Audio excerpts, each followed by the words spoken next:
Hello everyone and welcome to the All 12 Signs video series for the Leo new moon. This is happening on the 16th of August 2023 at 23 degrees and 17 minutes of Leo. Right, in this video I am going to be recording for Virgo. For those of you who tapped into the last video and thought you were going to get the reading, I apologize. The Libra video had a few technical disruptions which meant I had to restart the recording. So I will be reading for Virgo in this. I do recommend checking out the Capricorn reading because I did a chakra cleansing and activation because Leo rules the spine and our heart space. So like working with Kundalini energy, working with the chakra body in the lead up to this new moon, getting us into alignment for this fresh, new, fiery start. This is a very, very independent moon. I've done a collective reading where I've broken down the astrology and got some collective messages for us all come through in that one. If you want to go check that out. At the beginning of that introduction, I talk about the stages from the Aries hybrid eclipse that we had. That happens we get a hybrid eclipse once every 10 years, and how each new moon is about a soul. We're slowly integrating our soul's journey in our conscious mind, and each new moon is adding on to that. My name's Chloe. I work with card divination, astrology, and I channel energies through my body. This is just one of the ways that I channel at bringing in energies from different dimensions to help us heal, help us clear stuck energy, and open up portals to connect to the cosmos, to our higher self, and get in alignment with our soul's journey. Right, I focus on you in these readings. How is this energy showing up for you? You are the most consistent thing in your life. There are certain cards that are very much linked into other people, court cards, for instance, as well as cards that are linked into romance or work or those sorts of things. I will be reading mostly for you. If I do get messages linked into those things, I do say them, but I really like to focus on you. As I said, you are the most consistent thing. The more that we understand how are we responding to the world, how are we responding to the universe, right? The more that we can be mindful of our ideas, thoughts, and emotions and be at peace with them, not rejecting, shaming, or hiding from any of them. We are multidimensional, multifaceted beings. It's not about rejecting the shadow. It's not about dissolving the ego. It is about being in flow with all of these multitude of wonders that we have with us in this human experience. What else did I want to say? Okay, I work with the whole house system. This is based on the Greco-Roman period or the Hellenistic period over 2,000 years ago. This means each sign falls in the whole of a house. So I really recommend, if you do know your time of birth, to watch the sign that falls in the first house. This is called your rising sign, where your ascendant is. This is the house of you, right? So all the astrology will be linked into that sign being in the first house. However, this does not invalidate you looking at any other sign in your chart, any other placement, sun or moon in this particular lunation series, right? Go look at where that falls, look to what house that's in, the themes of that house, and apply those themes to the messages that come through. It's as if that sign has, in your natal chart with all the themes of that, has now moved to the first house, and take what resonates, leave what doesn't. Right, I think I'm just going to keep this introduction short and sweet. I will be reading for Virgo. I was meant to do an oracle reading. I've pulled the cards already. I just haven't had time. I'm hoping to get that out. That'll be a little separate little bonus video that comes out. And I really hope you enjoy the reading that's coming up. I look forward to it. Virgo rising. How you doing, Virgo? For those of you who don't have Virgo in your first house and your rising sign, look to where Virgo falls in your chart. Look to the house that it's in, the themes of that house, and apply those themes to the messages that come through. It's as if that sign, with all the themes of where it falls in your natal chart, has now moved to the first house. So take what resonates, leave what doesn't. Regardless of whether Virgo is your rising sign or not, Virgo and Leo are next door to each other. So traditionally, they don't have a major aspect between them, and they don't traditionally have any of the three main things in common, right? So there's three layers. There's the yang, yin energy, the day or the night energy. That's the nature of which the signs operate. Then there's the element, and then there's the modality. Virgo, you are mutable earth, and you are yin, night in nature. Leo is fixed fire, and it's day, yang in nature. So there's 6 different energies working together right now, and that can be and because they're next door to each other, they don't have an aspect communicating with one another. So the way that I talk about this is called inverted, right? So the way that I try to explain this is, imagine two people sitting next to each other, but they are both looking forwards, right? They're both facing forwards. They can't see each other with clarity, with that direct line of communication that comes with an aspect. However, when you're sitting next to somebody, you know that somebody's there. There's a lot more going on the energetic field, subtle energies. Your senses are picking this up in a multiple of ways, right? But it's a very subtle energy that is not diminishing the subtle. Subtle doesn't mean less than. It is a very powerful energy. There's a lot going on through osmosis. There's a lot of energy blending and transferring between the two signs. There's a lot going on the atomic level that's happening in a very, very subtle way.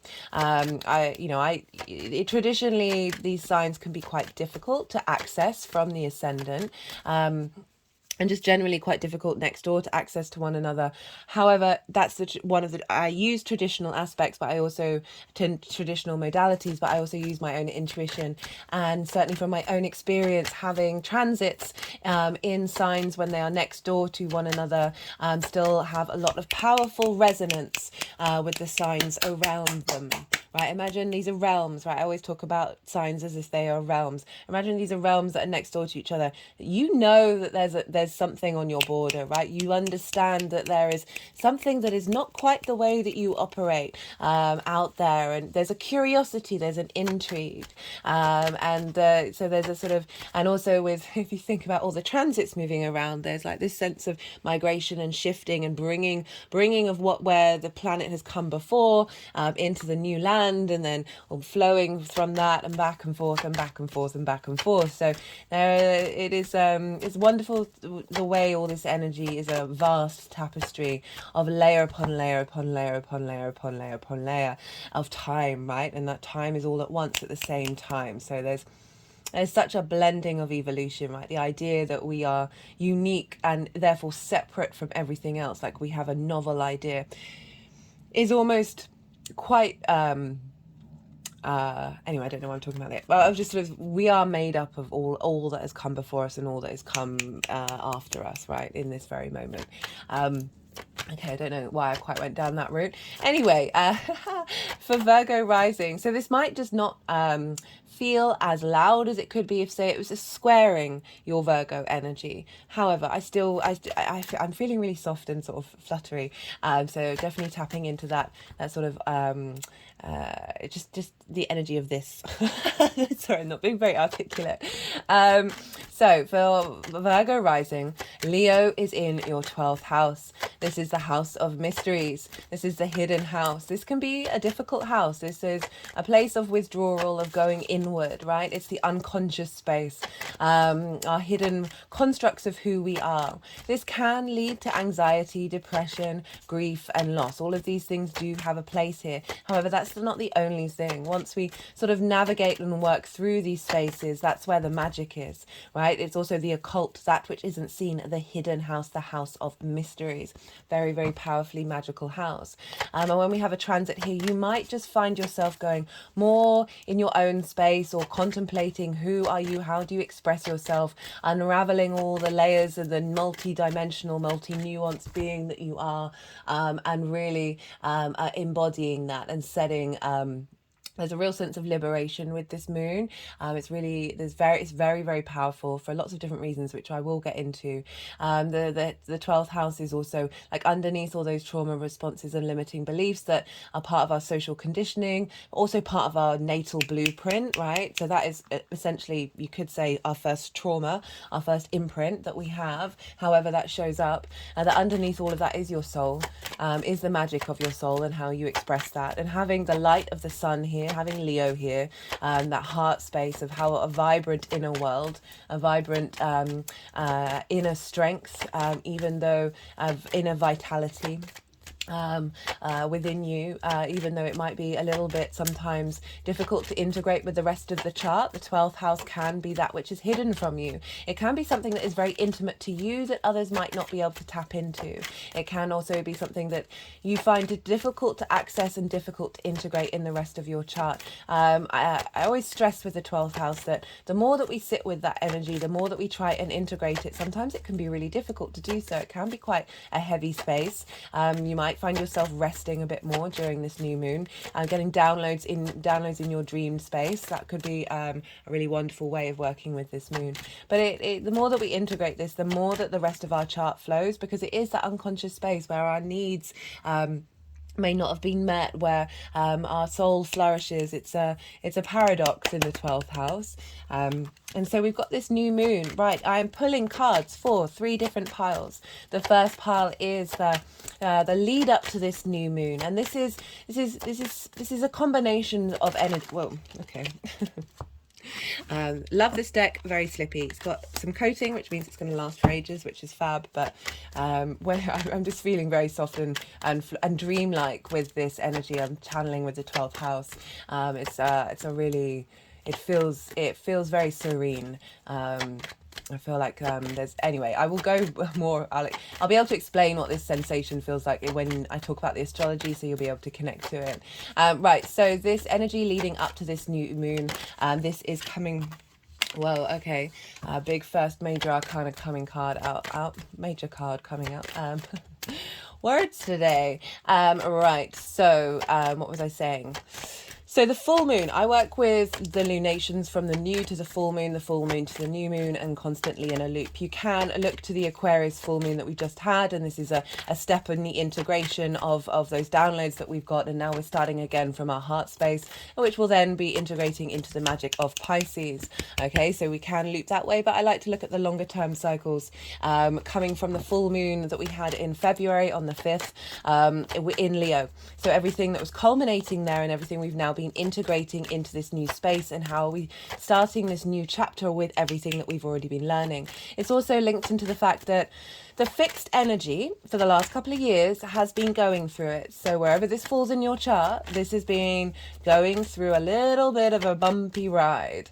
And this is for various reasons. One, Saturn has been in Aquarius for 2.5 years. And now this is the first Leo new moon, the first Leo moon, first lunation in the sign of Leo that doesn't have Saturn opposing it, doesn't have Saturn in Aquarius. It was the same for the Aquarius full moon that we've just had.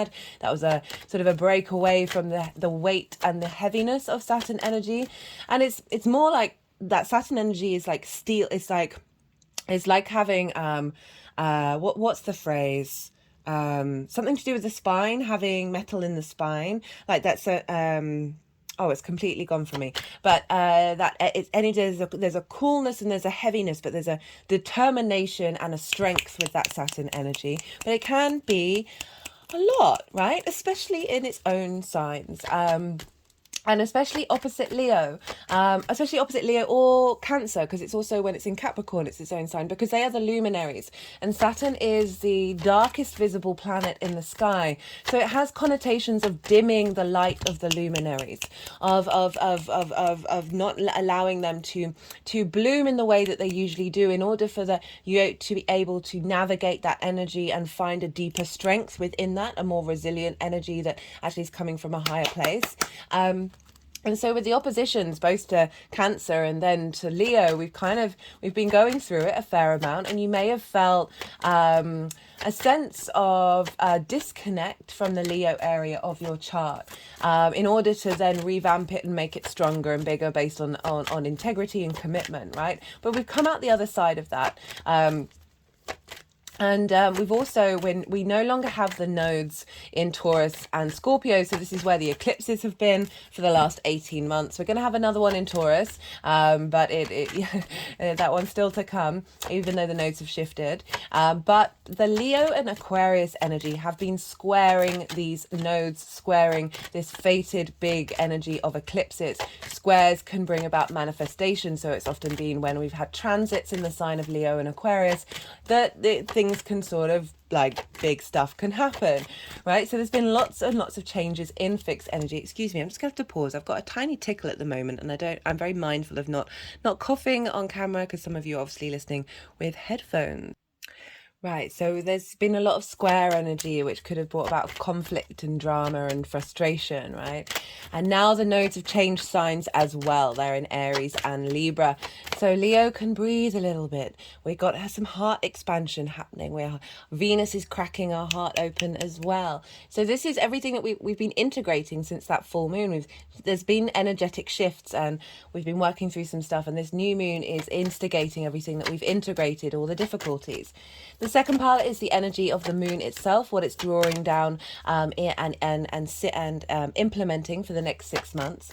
And then the third part is how this energy is going to manifest moving forward. Not surprised that that's come out. I should move this down a bit. I think it's come out a fair amount in this series.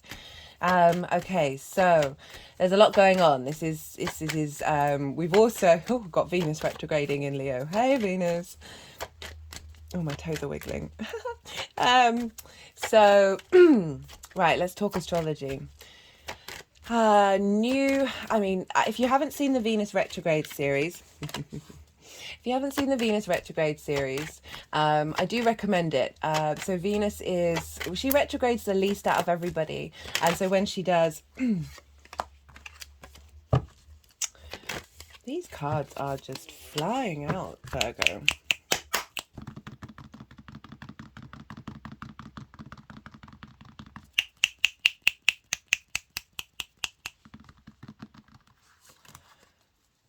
I am intrigued about how these cards are going to go. I'm enjoying them so far. They're already telling a little bit of a story. Okay, what was I saying? So Venus is in the sign of Leo. She is 5 degrees away from the sun and the moon. So it's still a conjunction, and she's retrograde.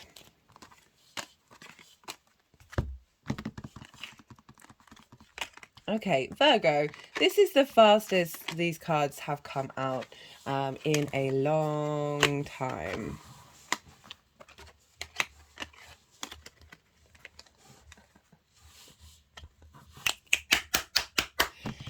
Yeah, usually it's like 2/3 of the way of me talking about the astrology before the cards have, even one card has come out. So really, really enjoying what's coming up for you.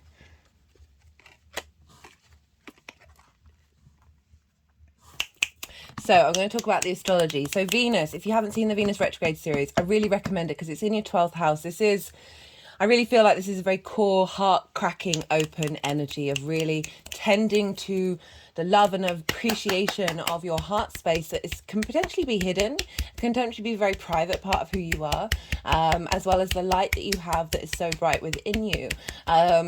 So she is, at the time of this new moon, she is a morning star. I mean, she's a morning star now. Yesterday was the conjunction with the sun that was the midpoint of the transit of her retrograde, and she moved from being an evening star to a morning star. So from yin night energy, more sort of cultivating, looking to the past, getting context, getting information, strategizing, not necessarily direct action. We're now looking to the forward, because Venus is now rising in the morning before the sun, whereas before she was rising in the evening after the sun.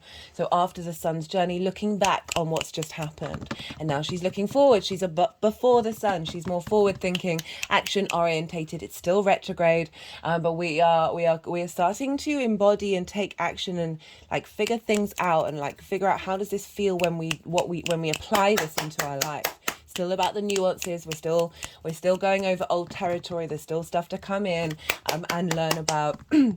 Retrograde energy, it gives us the ability to go into the depths of something, to get the layers, the nuance, the details, in order to break out of old cycles and find new pathways. So we've got a very powerful Venus looking forward, filling up this free. She's very independent when she's retrograde, right? I'm really trying to bring this independence into your heart space, and this is feeding into the sun and the moon. She's also trying Chiron over in Aries. Let me move this up as they've they've literally just done everything very quickly.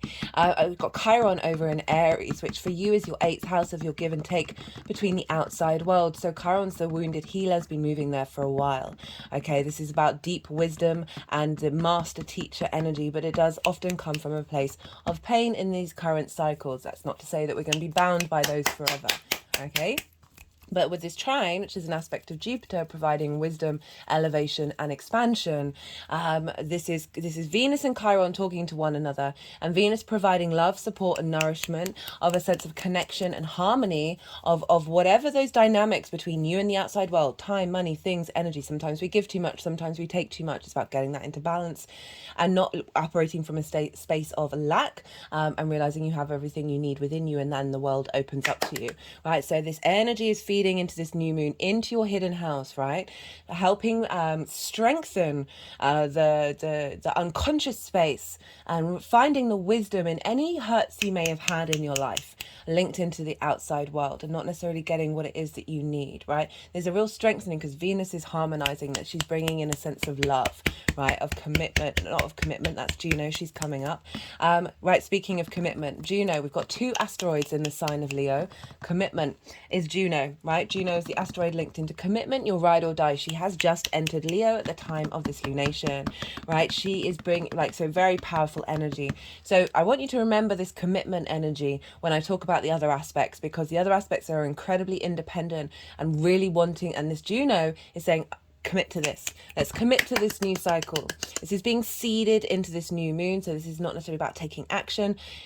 Whether you make intentions or not, this energy is being seeded into this new moon in this area of your chart. So this is happening anyway. The energetic field is going to be present, and it's going to be building and building and building. I know plenty of people who don't engage in astrology. They tell me about their lives. I know their charts, and I'm like, oh, there it is. It's right there. However, when we work with it, we can be mindful of it and create more space, okay? The other asteroid that's in the sign of Leo is Black Moon Lilith. Now, I love this energy. She's a favorite of mine. She's incredibly independent, and she is conjunct the sun and the moon. She's at 24 degrees. The sun and the moon are at 23. Go check out the Lilith mythology, right? There's lots of different threads. It's not just linked into the main theme. There are some other things that she's been holding space for. And I do recommend it because it's a fascinating understanding of how there are certain energies out there who have held space for difficult energies for the human race to process. Essentially, that Lilith energy. Imagine if you are told you cannot do a thing that you want to do by someone who is doing that thing. And you ask them, you say, let's have a conversation about it. Let's talk being to being. Why are you saying no? Why are you saying I can't do this? Let's have a chat. And the other person, other being, says, no, that's just how it is. And you go, come on, this doesn't really make any sense. I can't find any reason why this is a no. I've thought about it. I want to have an open, honest, respectful conversation with you. And they go, no, this is just how it is. This is how it's always going to be. This is never going to change. Lilith energy will pack up her bags and leave. She wants to be able to embody her life freely, with respect and honor to others. Obviously, do no harm, ask for consent, all of these things. But this is about tackling hypocrisy and tackling hierarchies that limit the human creative expression, right? And I mean that with all those other words that I was saying. So there's a sense of integrity that comes with this Lilith energy. But it's conjunct the sun and the moon. So, right, where the sun is very dominant in this lunation, whereas the last new moon, which was in Cancer, which is ruled by the moon was in charge. Now the sun is in charge. After we've got our intuition in check with that Cancer new moon, that moon was lovely. That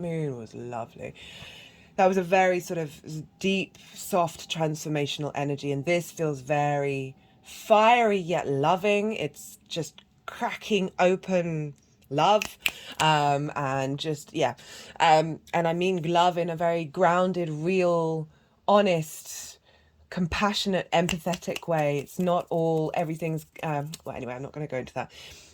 So what am I saying? So this Lilith energy is feeding into this very dominant sun. So the sun is more sort of like, now what are we implementing? How are we moving this outwards in the exterior? What motion are we going in? What vision and direction do we have in how to operate from our soul's heart space? Okay, and we are our soul. We're just one particular incarnation of it, and I absolutely love it. So this is all this energy is feeding into the sun. We've also got a square with Uranus over in Taurus. We had the same square at the full moon in Leo, guys. So big doubling down on the Uranian energy. Uranus, its axis is like this.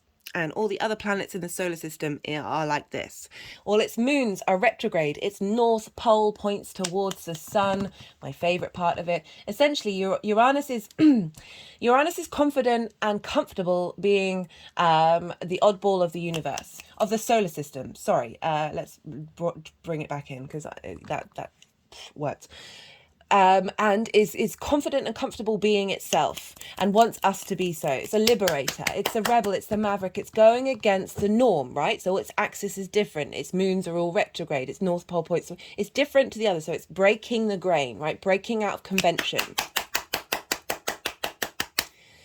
And this is what it's trying to instill in us. It can be very disruptive energy if we are not tending to our soul's journey. And it will be disruptive in order to break the chains that have bound your ability for your vibrational frequency to match your heart, right? Break the clear the path. If there's like piles and piles of things that are blocking your way from being able to fully embody it, it will just steamroll over it.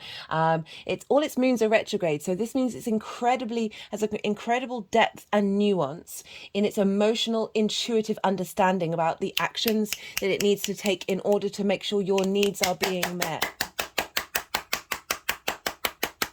Its north pole points towards the sun, right? So this means its guiding force, the thing that pulls it forward, is the sun, this vitality, this clarity, the light downloads that it's getting from the cosmos. Oh, love it. Squaring the sun.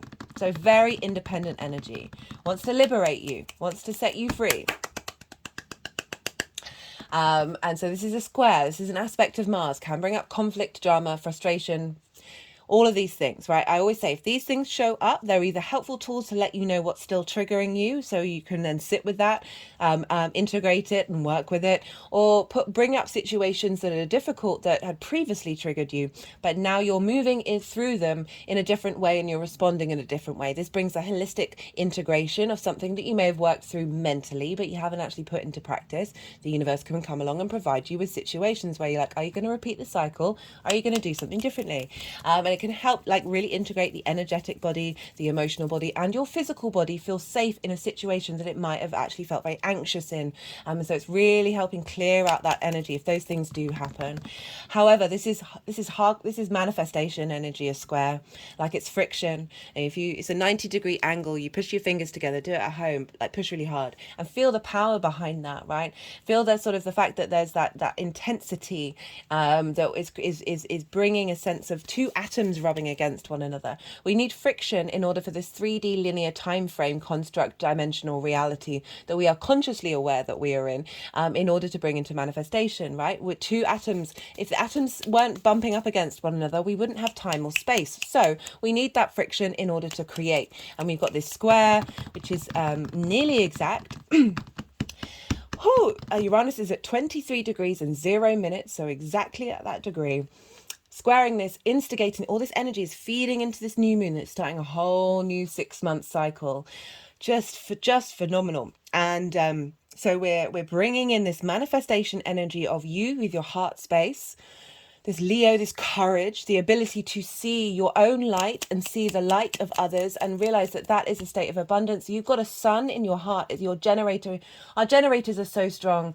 It's ridiculous. It's just this, this guiding force, this power source that is within us. I've just been reminded that the moon is in fact the generator. She's just like, babe, we've had this chat. There's the moon moving around and around and around is generating our connection to like that flow of like anyway, I'll do a video on that at some point. we've got this power source within our heart, and it's not going to go out for a while, to be honest. Let's be real. And the more that we understand that, the more we understand the courage that our heart has in order to go out into the world and to be, right? You've got this amazing power source in your hidden house, right? This ability to truly understand yourself and have that vision, that light in that hidden part of who you are, the magic that's there. It's just a absolutely phenomenon. I would always say with the Leo energy, make sure, because sometimes unintegrated Leo can be that taking up all the light in the room, or giving or not seeing your own light and facilitating everybody else to see their light. These two are extremes of our needs not being met from a very young age, right? It's all about bringing this into balance of being confident with your own light, and therefore giving from a space of abundance, and opening up the light of other people. Okay? Opening up the light and the magic that you have within you. And I love the Venus transit. I think I remember reading that reading for you was just really lovely.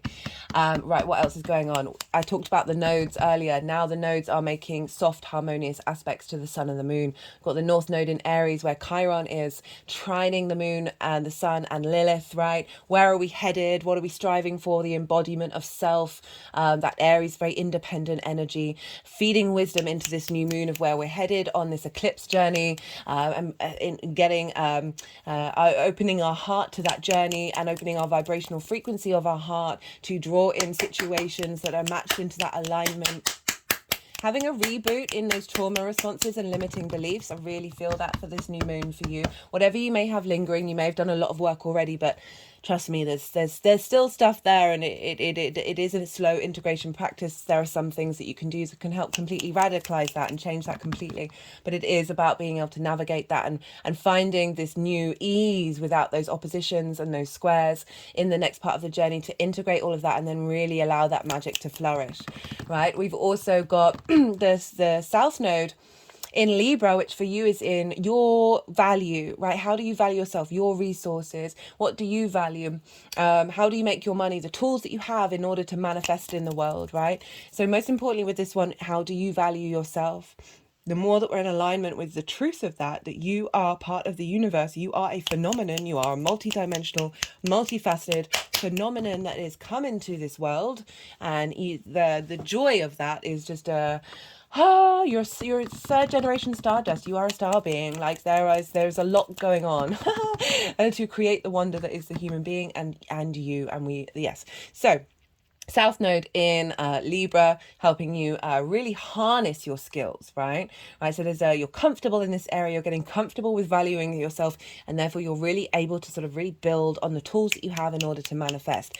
This is creative energy. This is an aspect of Venus feeding into this moon, of like bringing love and appreciation of this value, right? Feeding into this new moon of helping those trauma responses realize that you value yourself, you respect yourself, you honor this place that you are in, and this is creating a new journey of you moving forward. Not only that, we've got Ceres there, the goddess of the earth, right? The earth mother, the goddess of the harvest. She is one avatar of this energy, and she is powerful, right? She's in Libra. She's also sextiling this energy, and Venus as well. And bringing about nourishment. She brings nourishment wherever she goes. She brings a sense of resources and abundance. And she is there in your second house, giving you strength and feeling good about your working with your tools, mastering your tools, working on your value, working on what it is that you care about and how you manifest in the world. All of this is feeding into your 12th house of harnessing this magic, like really cracking open the blocked energy that has been having this magic perhaps coming out in distorted ways, right? That's not for everybody, but there's possibly a potential of that coming through and reintegrating moving forward based on this new sense of confidence that's coming. You've got Mercury retrograde in your sign, which I will get to. I'll get to that now. Actually, I'll move on to Mercury. Pallas Athena, an asteroid representing strategy, logic, and embodied wisdom, is conjunct Mercury. How do we collect information and bring flow into our lives? What stimulates us? And Mars are all in your sign, Virgo. Are you getting stuff done? I feel like you might be getting stuff done. And Mars is there, very independent, motivational energy, our actions, our passions, our drive, our momentum, right? Right, these are all conjunct. Mercury's not retrograde yet. It's in its shadow phase, so it's bringing up a lot of unconscious, a lot of magical things from the universe that are giving us clues and synchronicities about what this retrograde is going to be all about.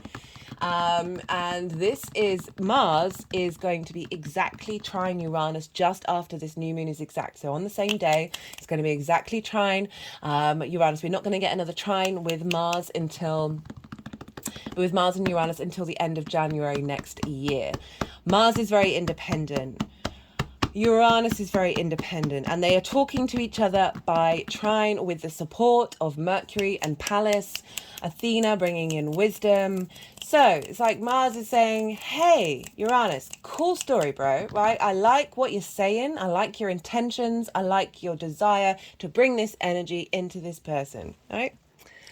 Now, I'm going to help facilitate that. I'm going to help find the motivation and drive to put that into action in the sign of Virgo. This is the energy that's being seeded into this new moon. Virgo is very good at finding out what's not working. Virgo is very good at facilitating flow, right? Earth, Mercury, mutable sign. Change, Mercury wants flow, fastest moving planet. Earth energy, practical. Like really like in finding the ability to be in observation of that which you are changing, that which you are building and strengthening in order to liberate yourself. So, fab. One last thing.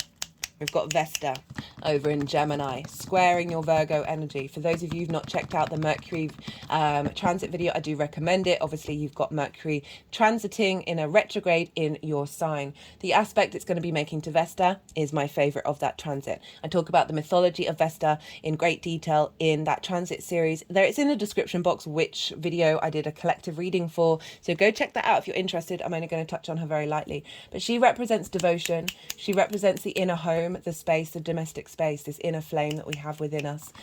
Devotion, a sense of ritual, of honoring on a day-to-day practice of something. So wherever she is in your chart or in the skies, you are finding yourself in devotion to the themes of that house.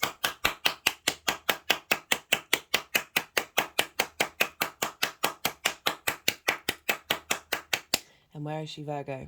She's in your 10th house, your house of life purpose, your guiding star, your North Pole, right? That which pulls you forward with momentum. It's the most visible part of your chart, where the sun is its most visible on the day of your birth.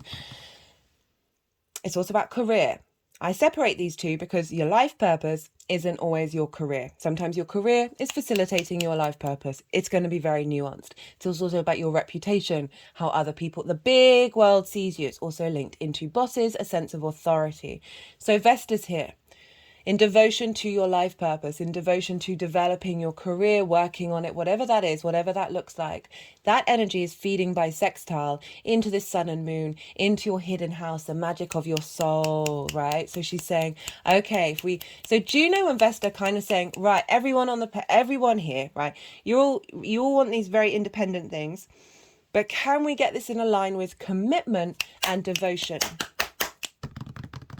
Love it. Really, really love it. Love it so much.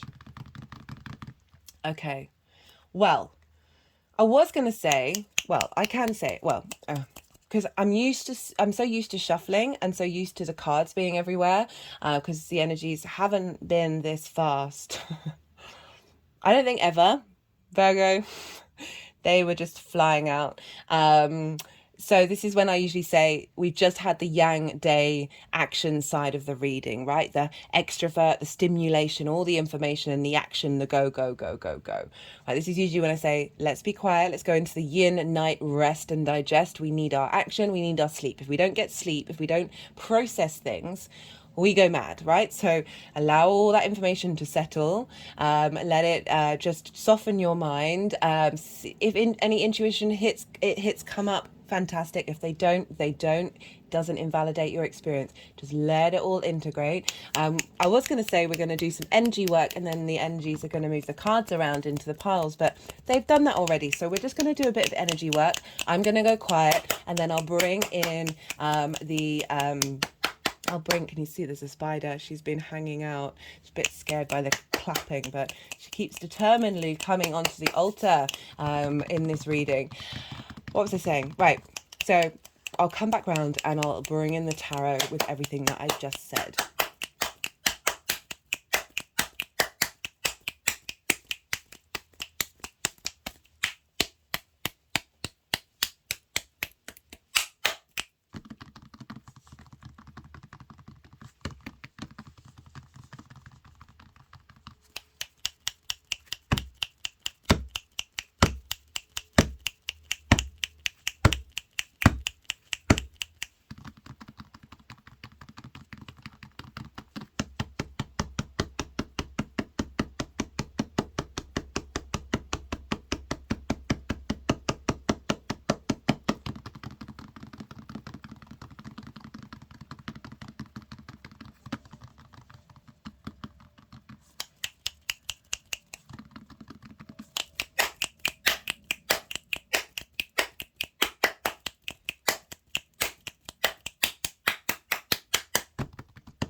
Okay, Virgo. We have 3 cards for the energy are leading up to this full moon. So all those difficulties that I was talking about have kind of shown up. We've got the 5 of Pentacles, we've got the 9 of Wands, and we've got the 7 of Swords. 7 of Swords is one of my favorite cards. It gets a bad rep. I don't quite understand why, but you know, we are where we are. So 5 of Pentacles. So this is about feeling disconnected, feeling a little not supported, feeling worn out, right? These figures have felt like they've been left out in the cold. Their clothes have, you know, they're falling apart. They've clearly been in this situation for a while, so there is a real sense of being left out in the cold, of not getting the support that you need, right? So going through a difficult time, going through a time where you've had to kind of go inward. You've had to sort of, it's not an exterior space. It's there is an element of isolation away from others. Also linking into the 12th house, like limiting beliefs around scarcity and lack, right? So perpetuating this energy have, you know, it could have happened from like a small thing that happened when you were a kid, right? Then it starts recreating out in the world. And this is definitely acknowledging that there has been a difficult time, that you've been working, there's been things come up that have triggered these feelings, right? And you've been navigating those. We've got this with the 9 of Wands. 9 of Wands is sort of this person is still standing. They're exhausted, but they're committed to themselves, despite the fact that there may have been a lot of conflict, right? So I kind of feel like it's you in your unconscious space with any like anxiety or depression that may be in there, that, oh, you've been through it and it's still there, right? It's not that it's still there, but you felt like you've had to engage with it and defend yourself rather than letting it flow through you, right? And that's often a thing of, like, with that card coming up, I always say, do you need to be in conflict mode? Do you need to defend yourself? Can you just be without needing to engage in whatever energy is coming towards you? Okay, they're just tapping on my third eye. You know, rather than being the wounded warrior where you're in defense mode, is being more zen, like being more of the happy Buddha, right? Oh, and the reason why I'm bringing this up is because it kind of feels like you've been navigating that, because we've got the 7 of Swords. Love this card, right? Bright yellow, really, like it's like the sun, okay? And what I love about this the most is this is often linked into trickeries, deception, things going on behind your back. But if you look, right, this figure is stealing away the resources from the other side's encampment in order to stop the war, in order to bring about peace. Count the number of swords that they're carrying. They're carrying the Five of Swords. If you know the tarot, the Five of Swords. Let me just get it. Let me find it. Where is it? Because it's just, this might take her a little while. There we go. Look at the difference of the energy. Okay, so this is very much the bully in the room, or the victim mentality, or fighting for what cost, like, was it worth it? It's really jagged clouds. There's a real sense, and he's carrying the Three of Swords, which represents that heartbreak and that frustration. And he's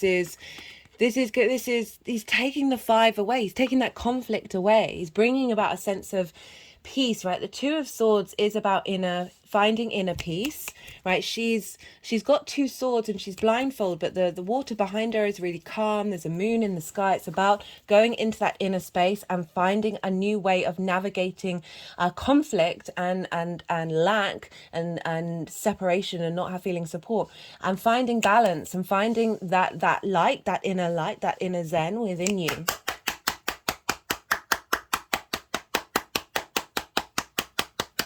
This is also about utilizing magic as well, like being able to think outside of the norm and bringing in different dimensions and allowing space for those to work within you, right? That, again, that inner peace is still like tapping into that magic, because you've been taking away the conflict. Okay, so what did I say about the 12th house? This is often where we go to rest, where we might be in a bit of isolation.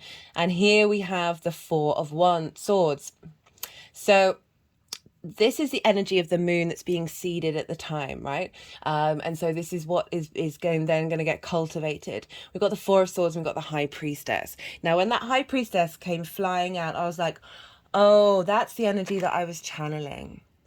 There was just a soft flow. There was the moon, right? I was imagining I was like flowing in the tide, but still very secure in what I was doing. There was just an ease, an understanding, a knowing of serenity, of what is coming, not having to force anything, just very, very much getting in touch with that inner space.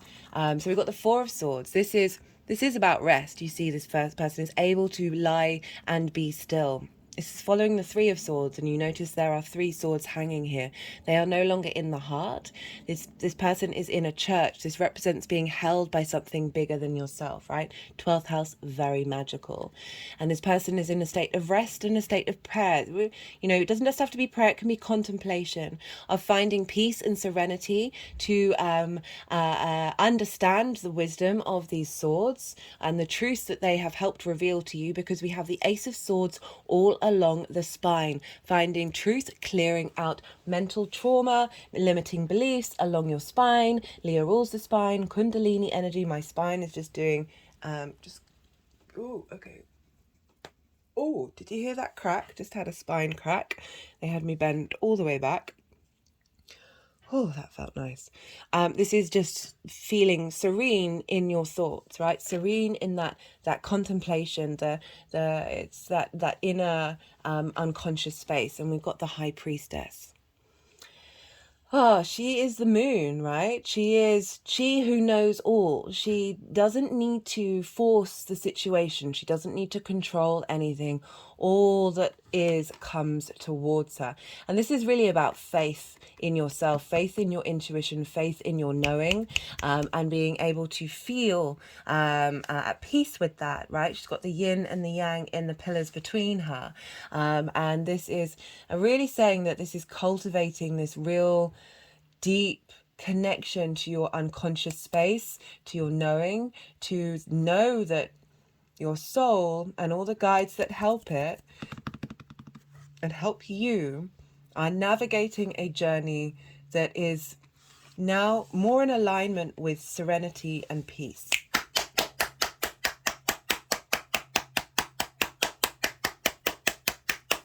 Great to come up for the 12th house. Woo! Would you look at this major arcana? Okay, so we've got Jupiter, we've got the Wheel of Fortune, and we've got the Sun. The Sun is coming up for Leo in the Leo moon in your 12th house, right? The Sun rules Leo. The Wheel of Fortune is Jupiter's card. This represents a turning of fate. A turning of fate, a shift upwards, like things are rising up, things are on the move. And we've got this with the Sun. You know, I was talking about having Leo in the 12th house. This is such a vibrant inner world. There's clarity in the vision that's there. The sort of the ability to find the courage to go into that which is hidden and be able to shine a light upon it. The Sun, okay, is about vitality, clarity. It's a big yes card, and it's also about joy, right? So we've got the sunflowers in the background. They are always moving towards the light. It's saying that this is saying that your journey is moving towards the light. And I don't mean that to discredit the dark in any way, shape or form. Those of you who are regulars, you know that we're very aware of the light and the dark. They are combined with one another, right? The yin and the yang. It's important to be in balance, to be in harmony. But it's certainly useful in the 12th house, which is the hidden house, that which is can be inaccessible. That this is really saying that there is a shift in being able to contact that and bring in a stronger, clearer connection. For those of you who channel, this might be particularly significant. I mean, we're all channelers in one way or another. It's just we're all in our own progression of activation. You know, this is why I'm like, in the Pluto in Aquarius video, I was like, science is just preempting what we're activating, guys. We're going to be able to do it all. Right. It's also a child, right? So much of our trauma responses are limiting beliefs that block that magic, right? Virgo, I had a reading by an amazing psychic, and she essentially told me that my higher self told me that when I was very young, I was able to see things. I was able to see entities and energies. And an adult, I don't know who, told me that they weren't real, and that switched off my connection. Oh, they're just hitting on my third eye. My connection to be able to see it. And so that's why I'm focusing on this child, because there can be a lot of blockages linked into those early years of our lives that have blocked off certain abilities to tap into the magic of yourself. And so the fact that the child's on a horse, very protected, very safe, a white horse, there's a sense of purifying that energy and clearing out those blockages. Okay, they're tapping around the temple on the third eye, temple, third eye, temple, third eye. Up to the crown, down to the heart. Ooh. I'm feeling joy, I'm feeling light, I'm feeling free. Wow, what a reading. What a reading to end on, Virgo. This is at the bottom of the deck. I felt called to pick that up. Right, I'm going to pull a card. This is a clarification card. This is the numerology deck. Oh, I'm all of a sudden feeling quite... yeah, there's stuff going on. We've got change. Change is coming. Change is coming. And we've got physical activity as well. So I'm getting more being in your flow. Being more in your flow and being able to intuitively understand how to move and how to be. As I was saying with channelers, this is definitely a thing that could be coming through. That some of you might be getting active on the day of the new moon as well. What else is coming through with that one? What I'm picking up on is the sort of the physical with the hidden house, like things coming into it, out, things coming out into the 3D. Okay. This is kind of like the Capricorn reading was wild as well. I was like, okay, what is going on here? Right, this is the First Light Tarot. This is a mixture of major arcana, question cards, keyword cards, and statement cards. Whoa. Soul, identity, family.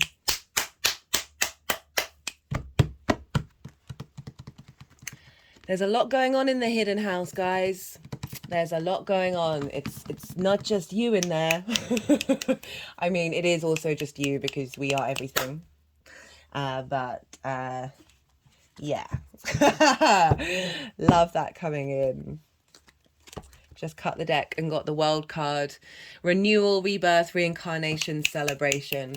So bringing in a sense of completion, of knowing thyself through this journey, this next 6 months. This energy that's being seeded is really opening up the next 6 months of intense, I don't know, sorry, intense, but certainly liberating integration.